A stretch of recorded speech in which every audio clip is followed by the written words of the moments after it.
y a 3 grandes familles de matières grasses. C'est celles qu'on appelle, alors c'est une histoire de composition chimique, je ne rentre pas dedans, les saturés, les monoinsaturés et les polyinsaturés.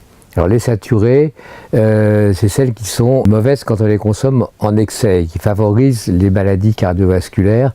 Celles-là, il faut vraiment en limiter l'utilisation. Et on les trouve où? On les trouve essentiellement dans tous les produits d'origine animale.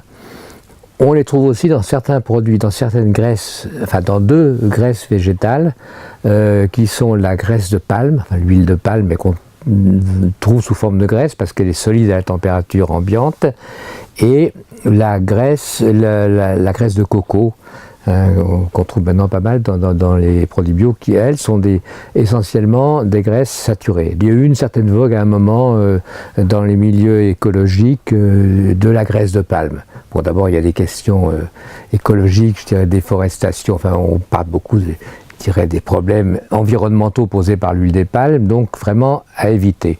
La graisse de coco, je dirais, si on veut prendre un peu de ces types de matières grasses, plutôt le coco que la palme. Bon, ça c'est les saturés. Les monoinsaturés, il y en a une principalement, c'est l'acide oléique qu'on trouve principalement, comme son nom le laisse supposer, dans l'huile d'olive. Alors ça, par contre, à l'inverse des précédents, c'est une huile très, très bonne pour la santé, qui joue un peu le même rôle protecteur que les polyinsaturés. La 3e famille, c'est les polyinsaturés. Alors ça se complique un peu parce que pendant longtemps, on a dit, voilà, c'est protecteur contre les maladies cardiovasculaires, donc voilà, plus on en consomme, mieux ça vaut. Enfin bon, relativement. Mais après, on s'est aperçu qu'à l'intérieur de ces polyinsaturés, il y avait deux catégories. Il y avait ce qu'on appelle les oméga 6 et les oméga 3, dont on parle maintenant beaucoup. Et on s'est aperçu que c'était important qu'il y ait un bon équilibre entre les deux et qu'on n'a pas ce bon équilibre dans notre alimentation actuelle pour un tas de raisons, parce qu'on a changé nos habitudes. On a dit beaucoup de bien de l'huile de tournesol, par exemple. Alors je ne dis pas qu'il faut l'exclure, mais elle est très riche en oméga 6 et elle ne contient pas d'oméga 3. Donc toutes les huiles polyinsaturées sont en soi bonnes à condition de respecter l'équilibre. Et donc aujourd'hui, comme globalement notre alimentation contient trop d'oméga 6 et pas assez d'oméga 3, de privilégier les huiles les plus riches en oméga 3, qui sont le champion de toute catégorie, c'est l'huile de lin, qui a longtemps été interdite, maintenant elle est autorisée. Alors elle n'est pas très bonne au goût, bon, et puis elle est très fragile, donc il faut la conserver dans des conditions bien précises.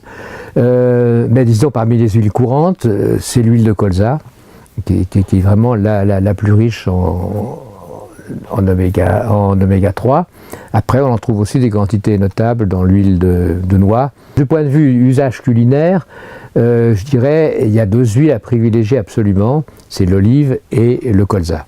Pour la cuisson, c'est autre chose.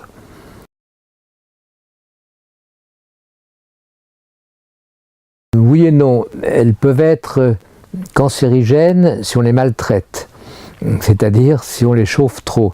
Et là, il y a un indicateur très facile, c'est la fumée. Dès qu'une huile commence à fumer, elle émet dans la fumée des substances toxiques, du benzène, etc., du formaldéhyde, différentes substances cancérigènes. Il y avait une étude faite en Corée, je crois, ou enfin, dans les pays asiatiques, et qui montrait que les femmes qui travaillaient dans des cuisines où on cuisinait beaucoup à l'huile avaient plus de cancer que les autres. Mais ce n'était pas à cause de l'huile en elle-même, c'est parce qu'elles absorbent les fumées. Donc je dirais, l'huile en elle-même, si elle commence à fumer un tout petit peu, il ne faut pas s'inquiéter, on peut quand même l'utiliser. Il faut simplement arrêter le feu ou le baisser pour qu'elle cesse de fumer. Et surtout éviter de respirer ces fumées, parce que c'est plutôt ces fumées qui sont toxiques que l'huile qui a été trop chauffée. Pour chaque huile, on connaît ce qu'on appelle le point de fumée, qui est la température à laquelle elle commence à fumer. L'huile de palme, on en dit beaucoup de mal, parce que c'est une graisse saturée. Elle est à mettre dans le même panier, si je veux dire, que les graisses animales. Elles ne sont pas cancérigènes, mais elle favorise, c'est plutôt le problème des maladies cardiovasculaires. Favorise les maladies cardiovasculaires. Mais je dirais le déchaînement tout à fait justifié contre l'huile de palme, c'est plutôt des raisons écologiques, à savoir que maintenant, en Indonésie notamment, on déforeste la forêt primaire pour y planter à grande échelle, de manière complètement industrielle, d'énormes palmeraies. Donc on dirait on détruit la nature aujourd'hui parce que la graisse de palme est la matière grasse la moins chère.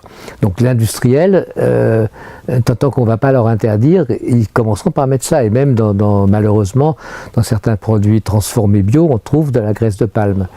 Donc évitez absolument la graisse de palme et de préférence regardez les étiquettes et consommez pas trop d'aliments transformés contenant de la graisse de palme.